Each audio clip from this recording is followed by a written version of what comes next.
It's 2 weeks now since Parliament's spotlight shone on Georgina Te HeuHeu and Bill English. It was all over the allocation of $4.2 million to the Pacific Economic Development Agency. Mrs Te HeuHeu says Bill English's Finance Ministry approved the allocation, but her Pacific Islands Affairs Ministry will have final say on how the money will be spent. But has this matter upset relations between two of National's most senior ministers? Anei Ajodi Ihaka. How have you been coping in recent times with all the media attention? Oh, fine.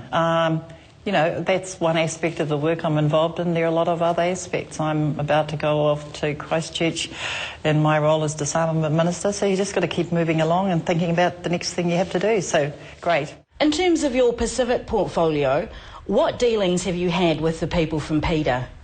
In terms of who I believe PEDA are, largely J.R. PEDA, and I've had some informal meetings with him. Is that recently? Recently, like... in the last few weeks? A month ago. And what were those meetings about? Just talking generally about the kinds of things they're involved in, what they think they can do for Pacific communities, where they think gaps are.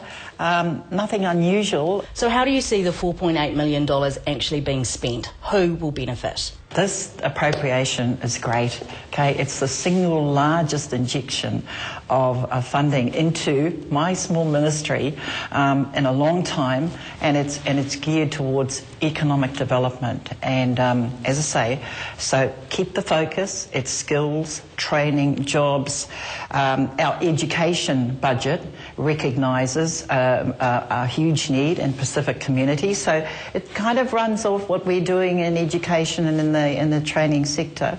It's very important. You know, I'm thrilled that the appropriation was made, and I value the support of Cabinet colleagues and seeing the sense and the wisdom of that, particularly Bill English. Some people are saying that this actually was a payoff for Michael Jones and Inga Tuigamala for their National Party support. What's your reaction to that? That certainly isn't how I see it. As the Minister for Pacific Island Affairs, like all ministers, you know, you look at your annual appropriation and you think, well, you know, be neat to have more here. And lo and behold, in terms of where we felt we wanted an emphasis to go, I mean, we make no secret of the fact that we're willing to look at new and innovative solutions to address Hawaii issues and making progress for Pacific communities. You know, children they're not getting through ECE qualifications. Those are some of the issues that we seriously have to address. So, but you know, Michael Jones and Inga Tuigamala, I mean, they're two of the many Pacific leaders who I've also had the privilege of getting to know a little bit, and they're my kind of people. They're forward-looking. They get up and go, and not looking to government necessarily, but looking to be in collaboration or in partnership like many Pacific people are, because it's only that way that we're going to make some real progress. Minister, Labour is saying that the transparency, the accountability process is flawed and that you're dodging the hard questions. No. What do you think about that? No, not at all. No, there's no issue about dodging. It's a very simple equation. This is a budget provision. Money, $4.8 million, was provided in the budget for certain purposes. The transparency, accountability, high levels of which I'm overseeing in any event as the Minister in charge, those they're very much into play now in the negotiation for a purchase agreement. Again, that's not unusual either. You know, appropriations are made in a budget for certain sums of money, but you just don't go and hand that out willy-nilly. What's your view on the leaked advice business? Leaked advice, not good.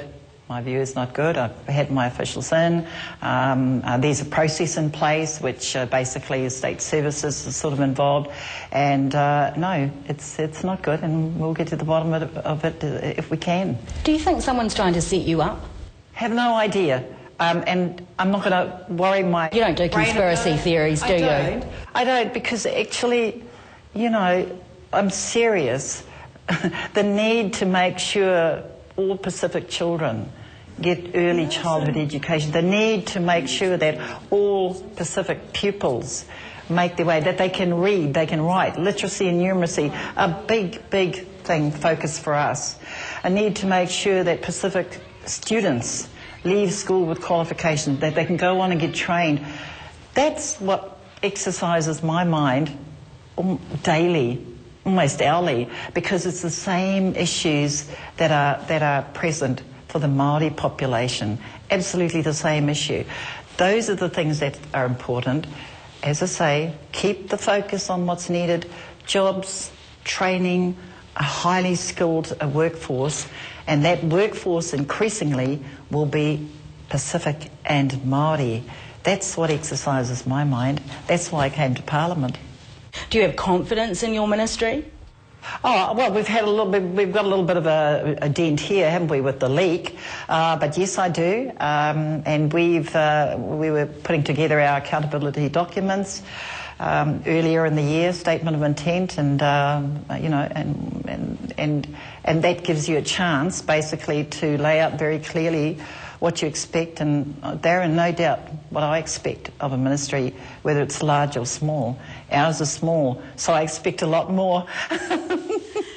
Now, last week, Tangaloa Taima Whangaloa, chairwoman for the Pacific Island Ministerial Advisory Council, quit her job over the controversial $4.2 million grant to PEDA.